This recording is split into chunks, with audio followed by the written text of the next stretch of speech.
Hi, everyone. Thank you so much for joining us today for our webinar, Key Opportunities in 2023, Acadia Center's Vision. My name is Sam Buntich, and I'm the Donor Engagement Program Manager here at Acadia Center, and we are so grateful for everyone joining us today. I'd like to say a special hello to our donors and foundation partners on the call, without whom webinars like this wouldn't be possible. In the next hour, you'll hear from members of the Acadia Center team about some of the most impactful work we undertook in 2022, and some of the projects in 2023 we believe will make a key impact in the fight for a livable climate and a stronger, more equitable economy. Please feel free to put any questions that may arise in the Q&A at the bottom of your screen. At the end of our presentation, our panelists will do their best to answer as many questions as possible. On to our panelists. Amy Boyd is the Vice President, Climate and Clean Energy Policy here at Acadia Center. She oversees our work on advancing climate policy, electrifying buildings and transportation, and transitioning to clean energy sources throughout the Northeast. Amy holds Acadia Center's seat on the Massachusetts Energy Efficiency Advisory Council, a stakeholder board that works with utilities to carry out their mandate to purchase all cost-effective energy efficiency. Oliver Telly is our Director, Utility Innovation and Reform. He works on issues including utility innovation, grid modernization, energy efficiency, and climate policy in the Northeast.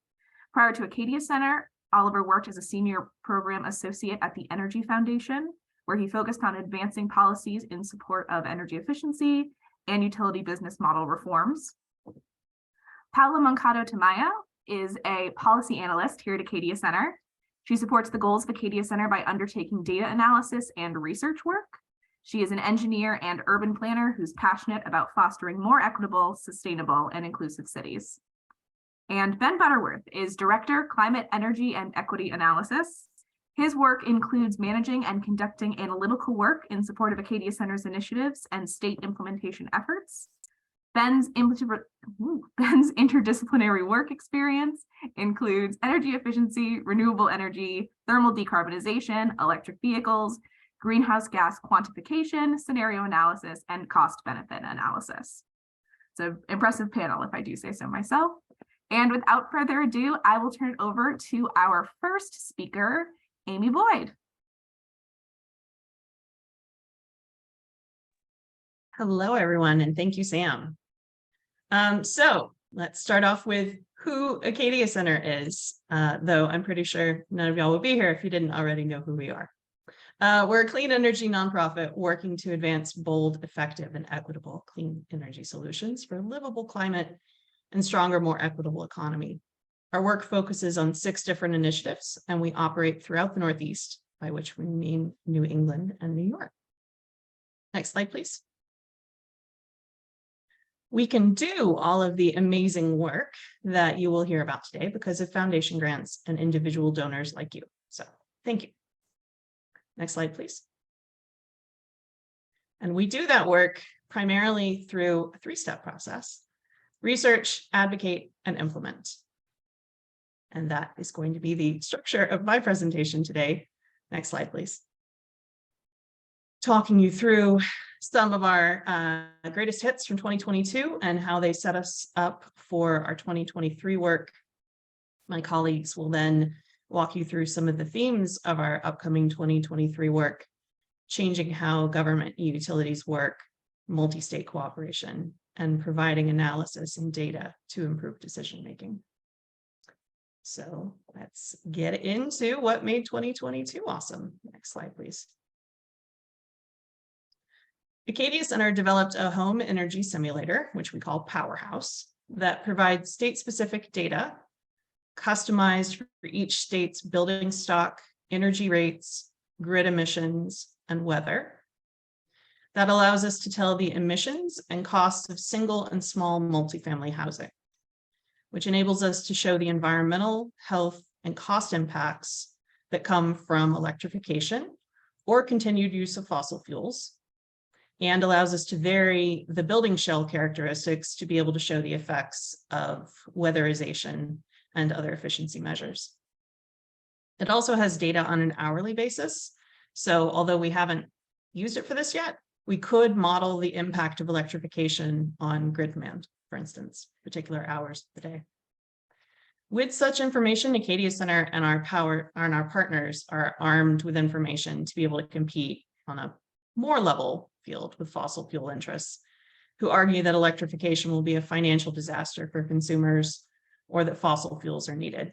We have shown they're not.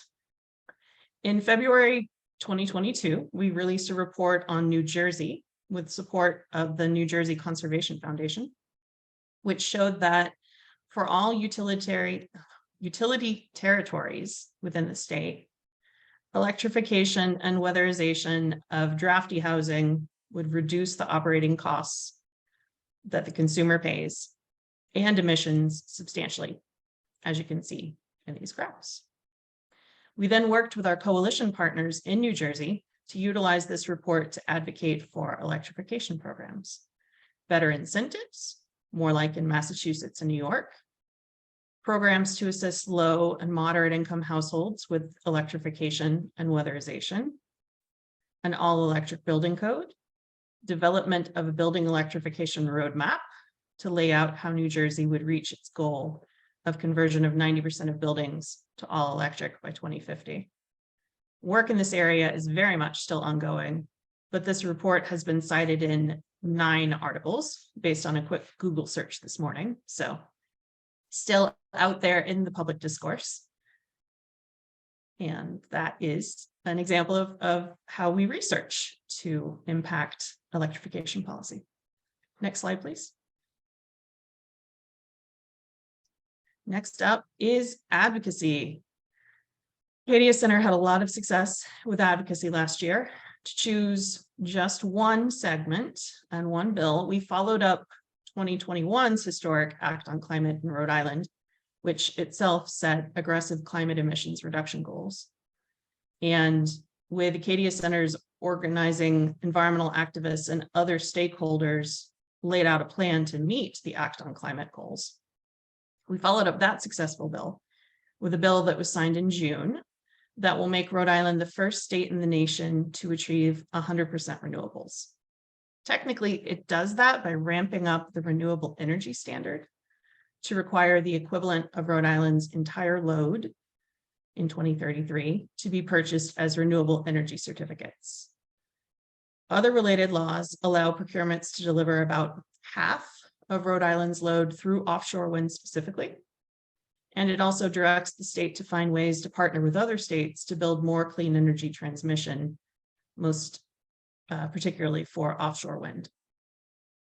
Acadia Center was able to deliver on our advocacy in this arena by calling attention to the urgency of the climate crisis with our partners, backed up by our strong data and analytics.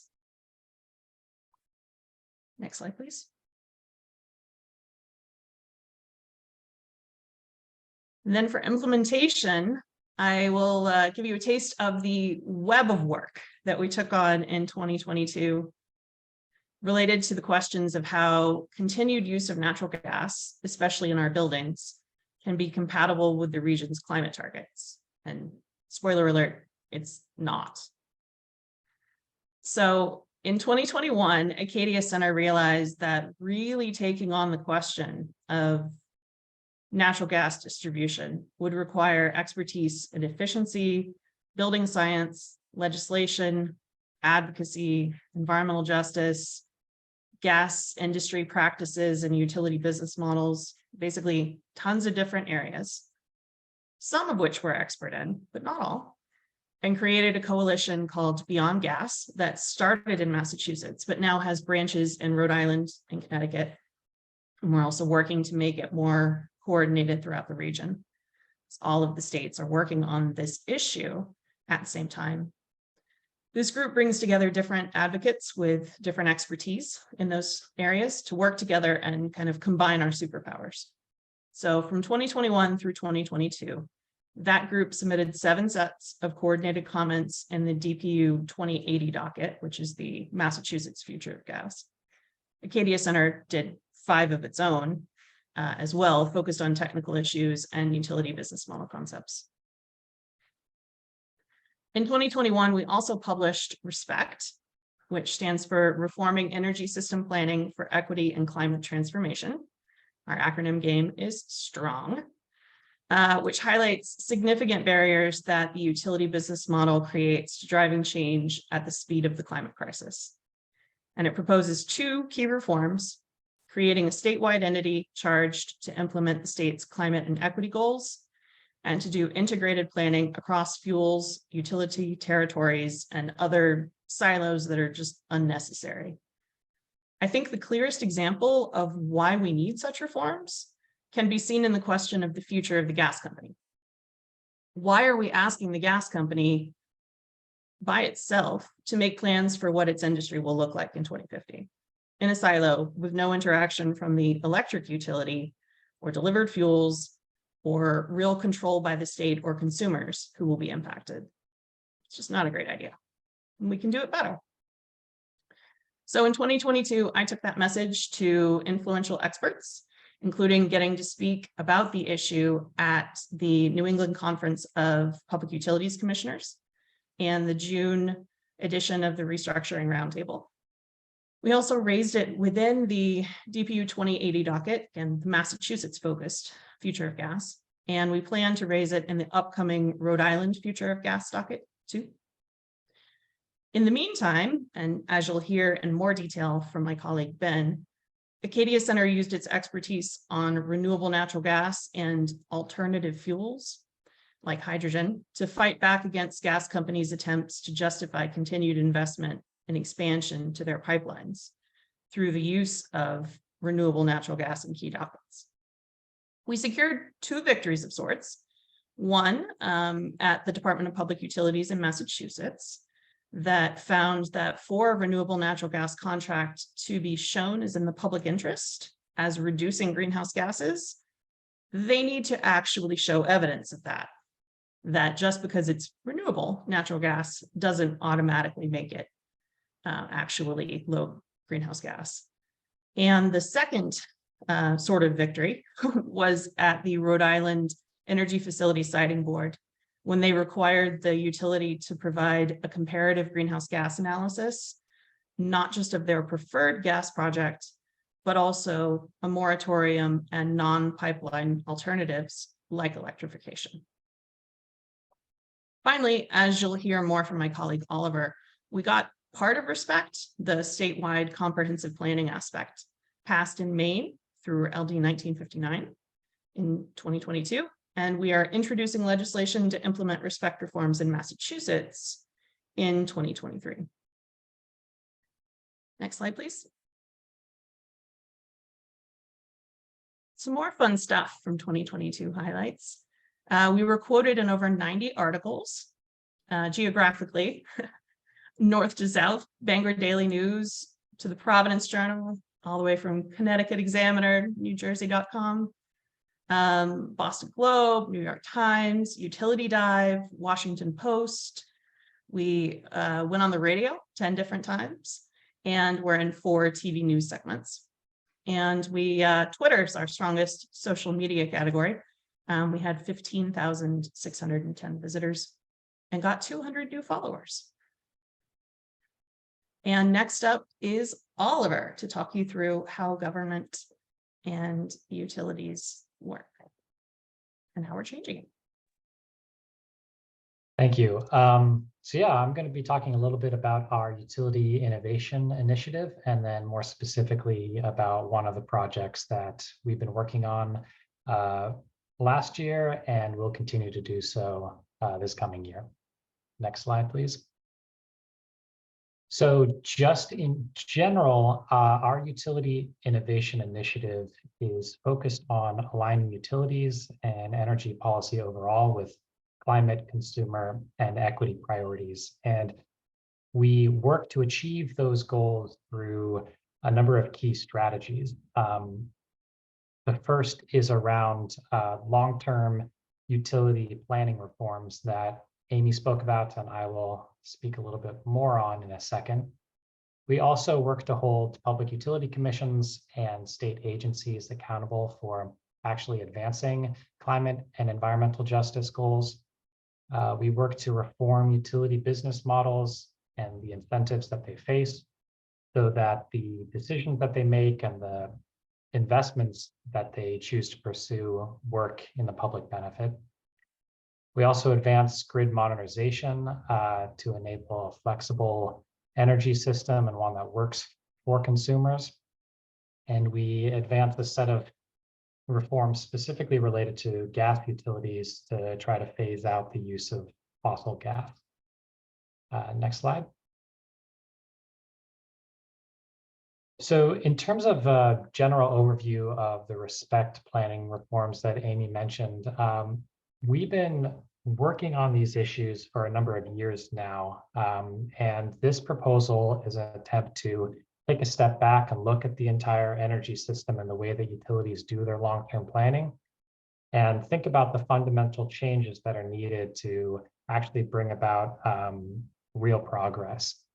So the key goals that we had in mind when writing this were to align utility planning with climate, equity, EJ, and clean energy requirements, to clarify the roles that utilities play and reduce risks for the investments that they make, and also to maximize benefits to consumers and the grid overall by enabling planning that's done in a non-biased way.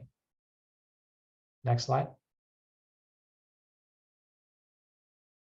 So in thinking about what reforms we thought were necessary, a couple barriers became obvious to us that we wanted to try to address. So as we see it, the regulatory system today gives three powerful roles to utilities. They plan for the future of the grid in terms of what they think is necessary to meet future demand for energy. And they own the infrastructure that gets built, and they serve customers. And we think that by having a financial stake in the outcome of planning decisions, utilities have a conflict of interest that increases costs for consumers, because utilities earn a return based on the capital investments that they're making. And we think that that dynamic sets up a financial conflict of interest. In addition, it's clear that utility planning today is done in silos and does not advance equity and environmental justice. You could think of silos between gas and electric utilities, where there's a real lack of coordination as we think about the need to reduce fossil gas use and increase electrification. And there are other barriers in different ways in the planning process that ultimately lead to outcomes that are more expensive than they need to be and do not help us as we move towards our clean energy goals. Next slide. So the RESPECT proposal puts forward two major reforms. The first is to break down some of those planning silos by doing comprehensive energy system planning that incorporates environmental justice and climate impact into utility plans. The second major solution that we're putting forward is the creation of independent statewide planning entities that would oversee that planning process, and importantly, facilitate a much more open and transparent stakeholder process to attempt to break down the, to break open the black box that is traditional utility planning. It's very technical and very complicated, and we think by having a neutral entity to oversee it, it could go a long way in incorporating many more perspectives and sets of expertise that we need in the process. Next slide, please.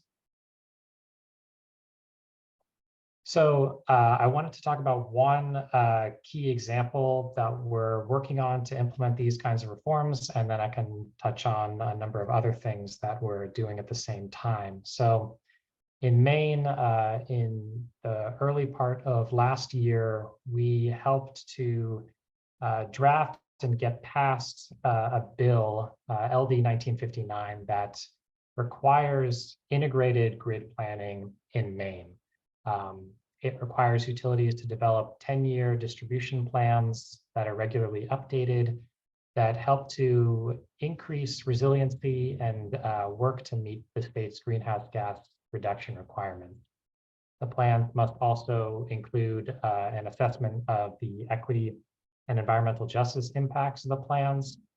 And the formal proceeding at the Public Utility Commission is just getting underway now.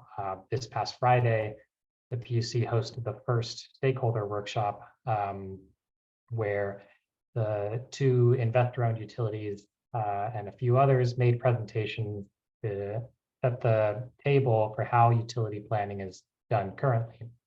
And we've been working with a number of other groups in the state over the past few months, and will continue to do so to make recommendations to PUC to ensure that the stakeholder process is robust, inclusive, and transparent, and actually incorporates other perspectives in the process. And we're also working to ensure that there is a meaningful independent analysis and review so that the utility activities and planning assumptions and methodologies are not the only ones considered, and that NGOs and independent experts and other groups have an opportunity to test those assumptions and push back and make our own proposals. So we're right in the thick of that at the moment, but I feel cautiously optimistic about where that process is going, and we think it'll be a really important test case for these kinds of planning reforms overall.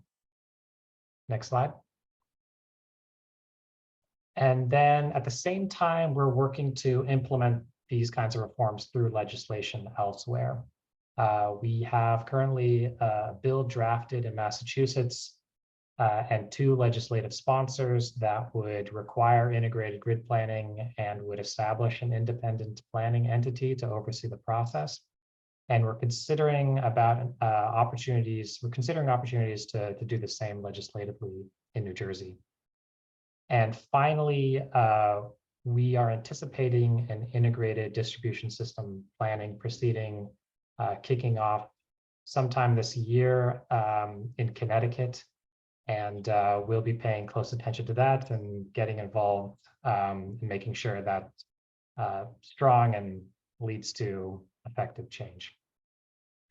I believe that's it from me, and I'll pass it over to Paula. Thank you, Oliver. Hi, everyone. So let's dive into multi-state corporations. Next slide, please. Let's begin with Acadia Center believes in the power of multi-state corporations. When multiple states align towards a cause and work together to propel an effort, they can maximize impacts. It can bring forth economic benefits, especially by reducing the cost for everyone involved. And all the benefits can be achieved at the same time as states are propelling their mission. And today we'll dive into the Regional Greenhouse Gas Initiative, and you'll hear me call it RGGI for short. And this initiative is a great example of how a program through multi-state corporation has strengthened states' abilities to respond to climate change, while also reaping the substantial benefits that come from participating in the program. Next slide, please. So what is RGGI? It is a market-based effort among 11 eastern states. Right now, the states are pictured in the map.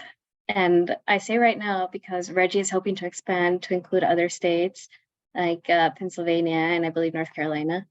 And in recent years, in the past recent 2-3 years, states like New Jersey have rejoined RGGI, and Virginia has also joined RGGI. So all these states aim to reduce greenhouse gas emissions from their power plants. RGGI is the nation's first multi-state market-based program, and it's designed to reduce emissions of carbon dioxide in the electricity sector.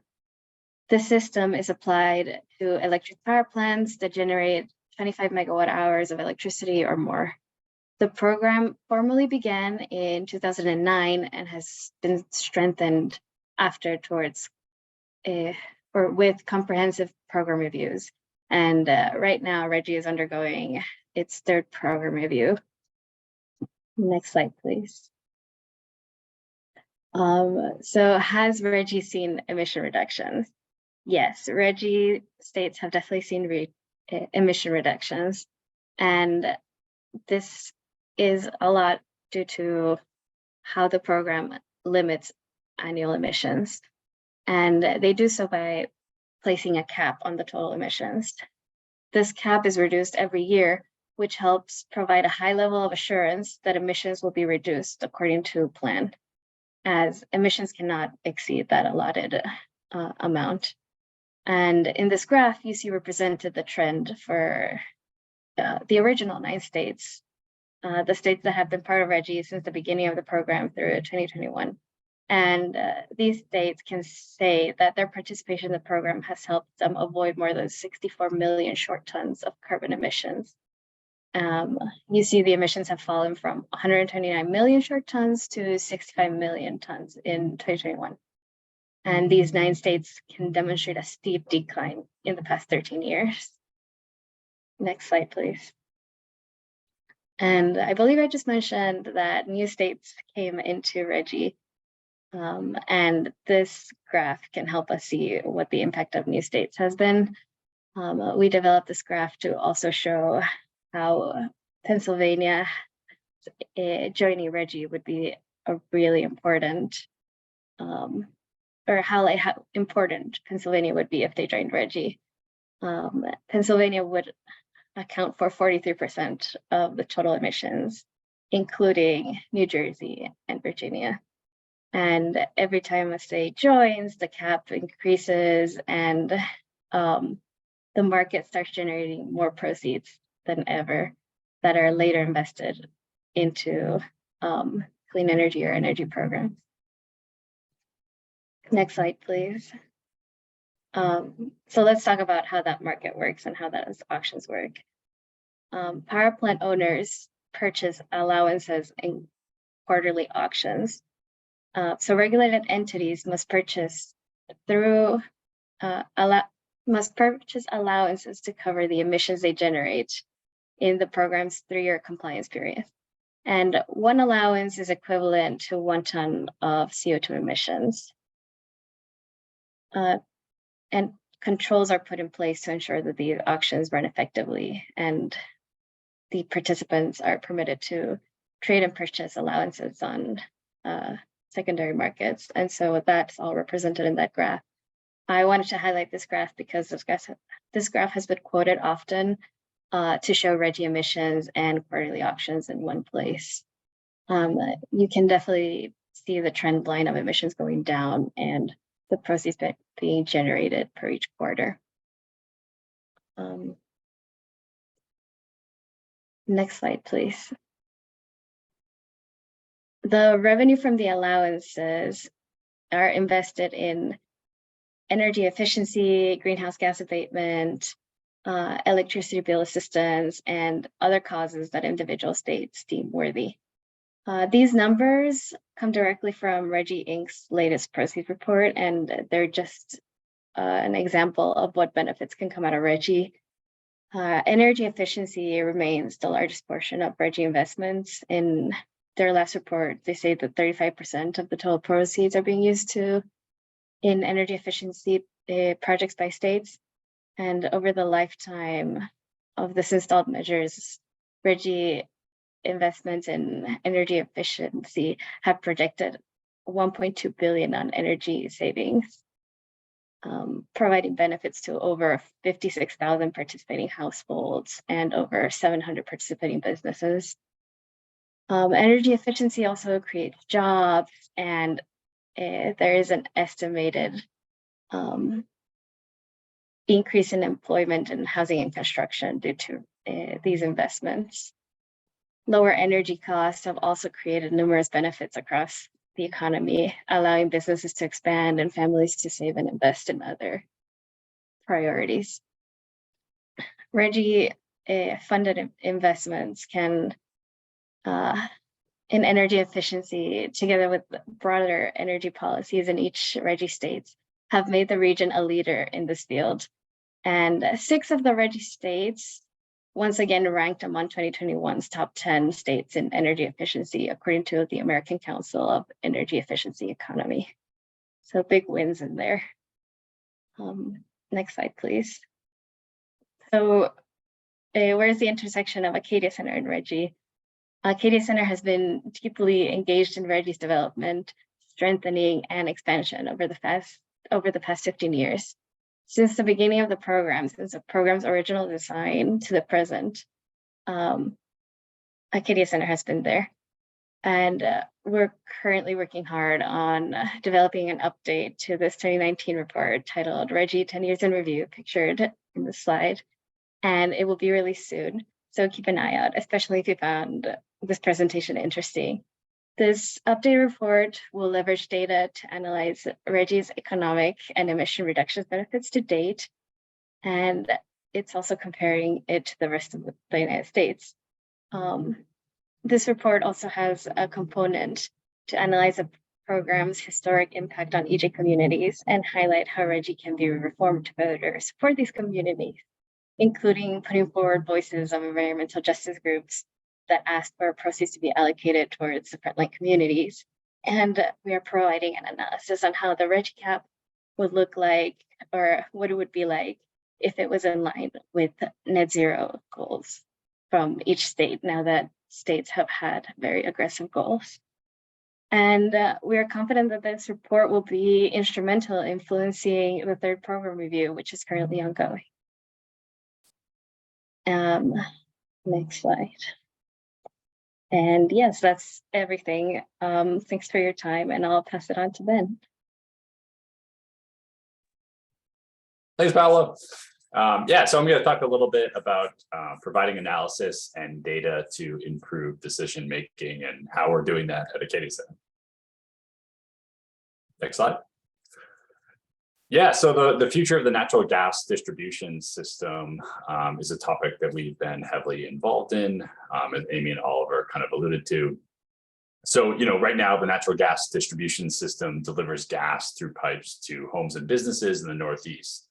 And it delivers gas to a lot of homes and businesses in the Northeast. About 41% of homes in New England have gas service, right? And homes use that gas service for a variety of end uses, ranging from space heating to water heating to cooking to clothes drying.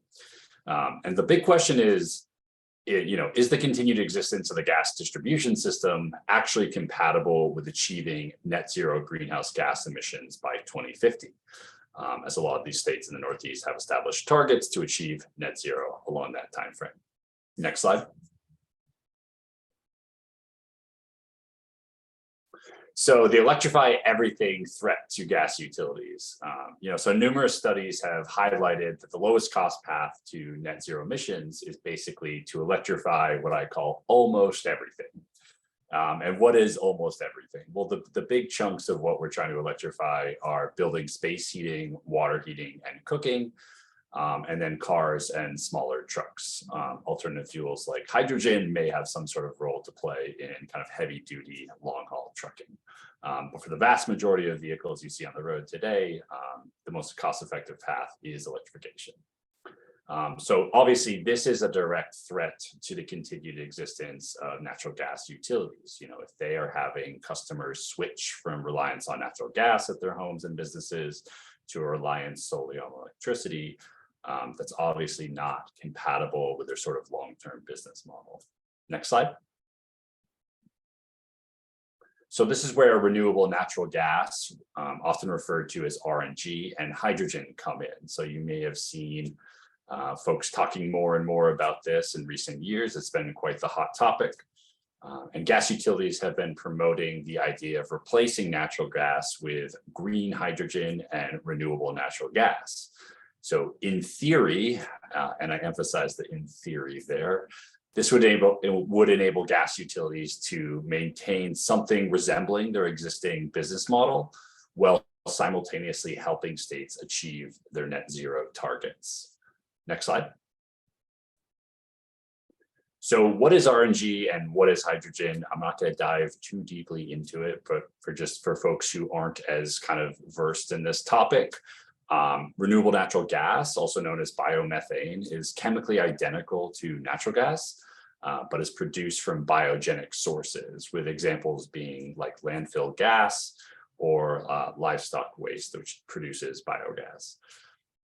Green hydrogen, on the other hand, has a very different chemical properties than natural gas, and is produced using renewable electricity and water.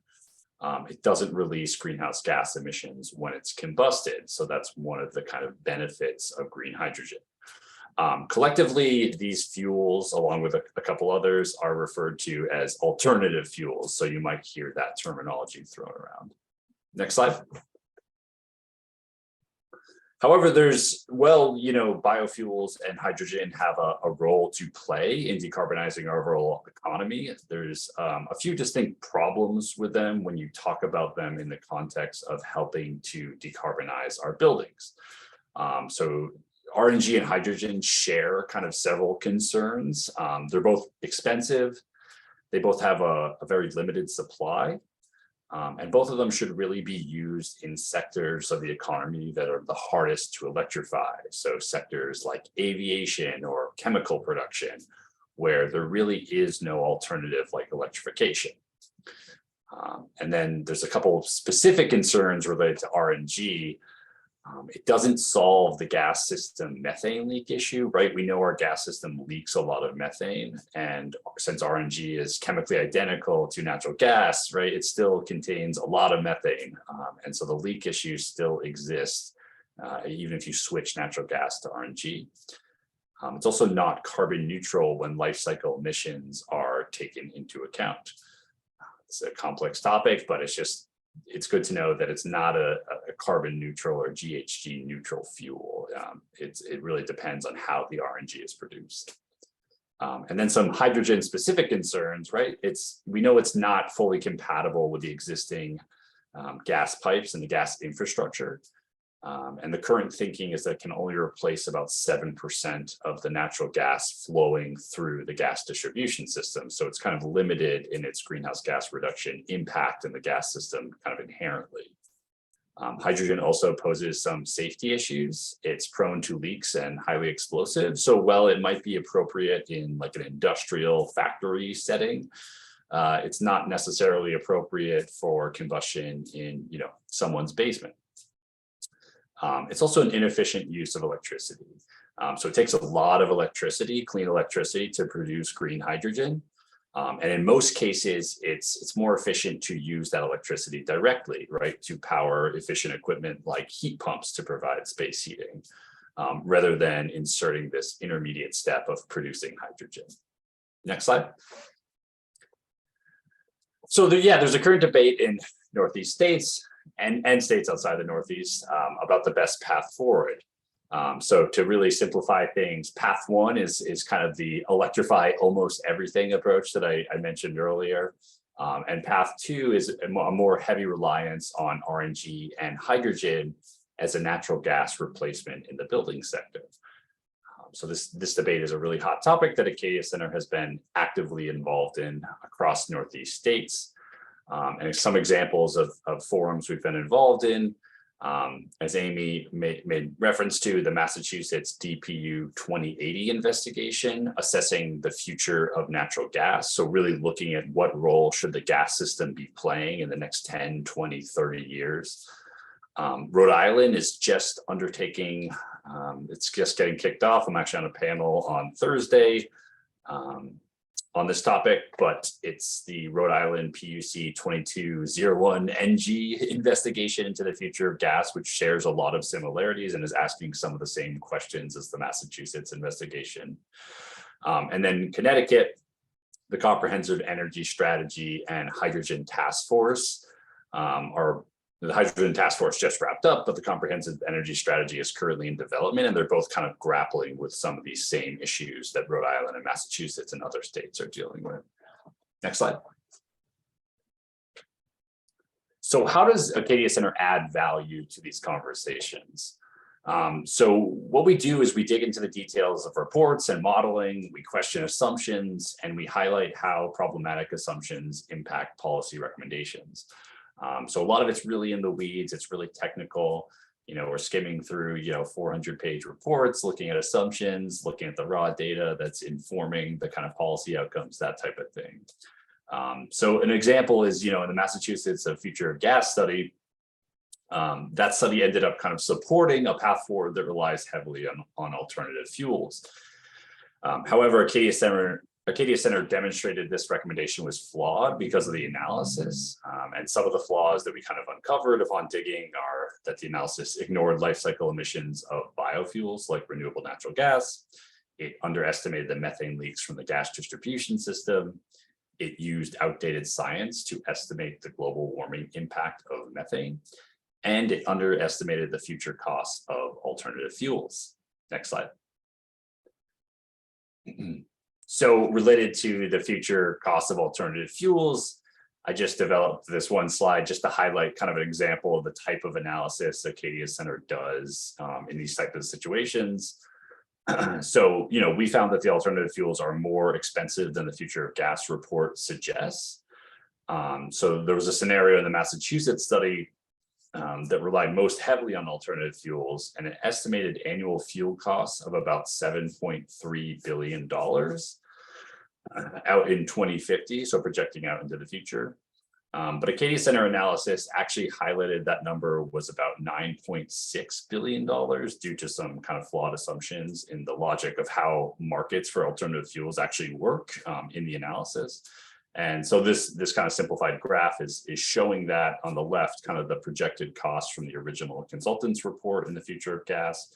And then on the right, our revised analysis showing what we project to be a more realistic cost projection. And using this type of analysis to bring it to the attention of policymakers and the Department of Public Utilities in Massachusetts to say, hey, this requires a kind of second look. I wouldn't just take all the report findings on face value. And here's some concerns we have with how the report actually conducted the analysis. Next slide.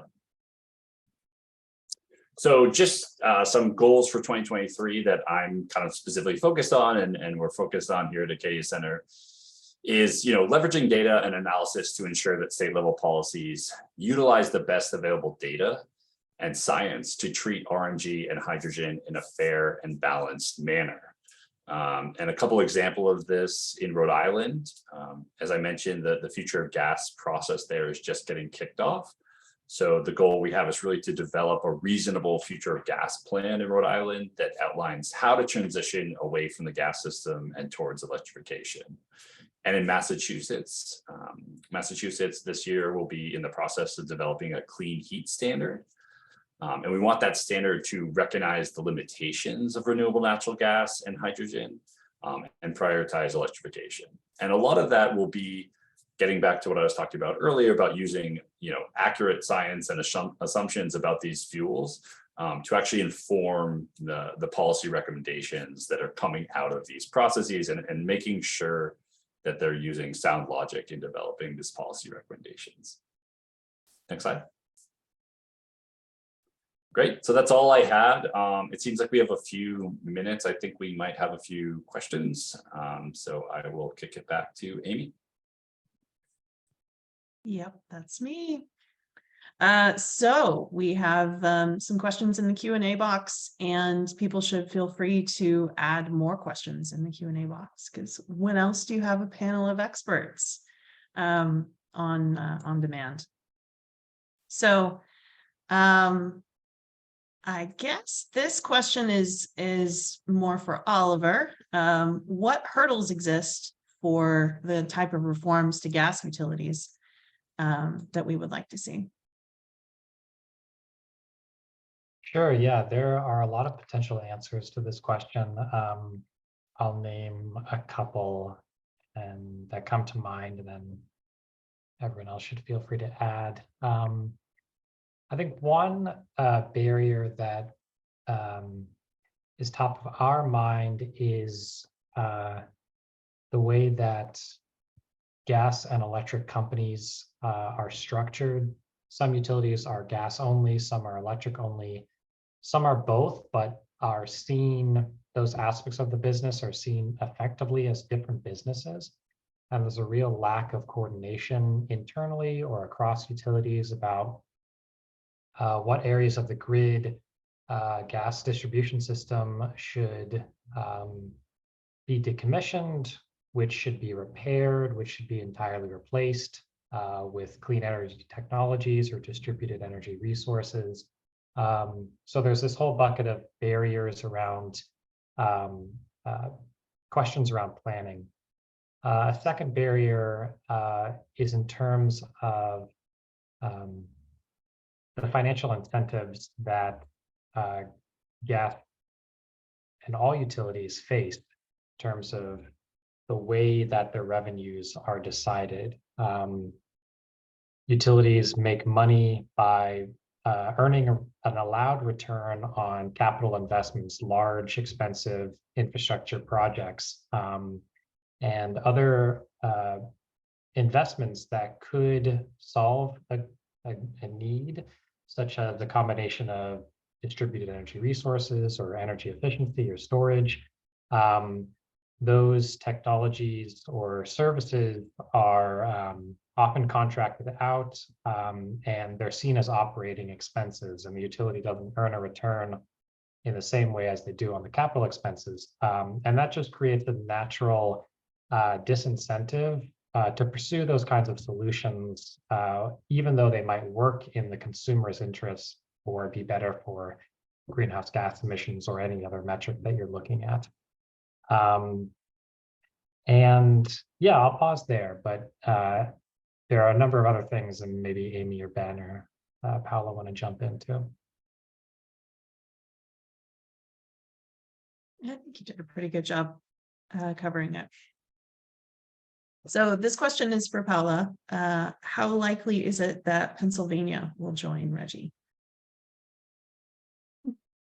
That's a great question.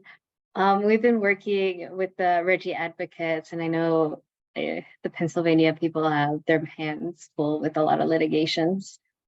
They are hopeful that that they'll likely be joining, probably not this year, probably not this round, but there's a lot of hope. They're scaling it up to the Supreme Court, all the cases, and we'll see. This year is going to be very interesting in that regard. It would be a huge deal if Pennsylvania were to join RGGI. Their emissions are about the same as the rest of the region, right? Yes, absolutely. Yeah. Wow. That could be so cool. So we have this question. Are we targeting other regions as far as policy recommendations? I can take that one. We are doing some work outside of the Northeast. As I mentioned, we did a fair amount of work focused on New Jersey. And we do work with national coalitions, folks who are working all across the country on utility business model issues, on fixed charge issues, on transportation issues, building electrification, lots of overlap. But we're not doing any work in like Georgia, for instance, right now, not planning an expansion down there. But we love partnering, and we love new and different ways to approach the issue.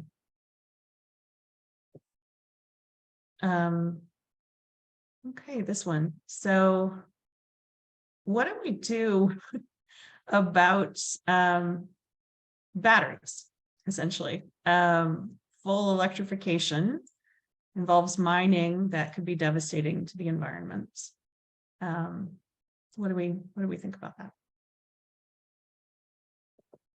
I'll jump in and see that Ben unmuted too, so you can follow up. I see that. I would say that our position is that all mining for those kinds of resources should be done in strict adherence to all codes of ethics or worker and labor rights every policy that is required to do that work appropriately. There are certainly many cases around the world where mining has led to horrific consequences for communities and workers. I think overall, on balance, our perspective is that those kinds of consequences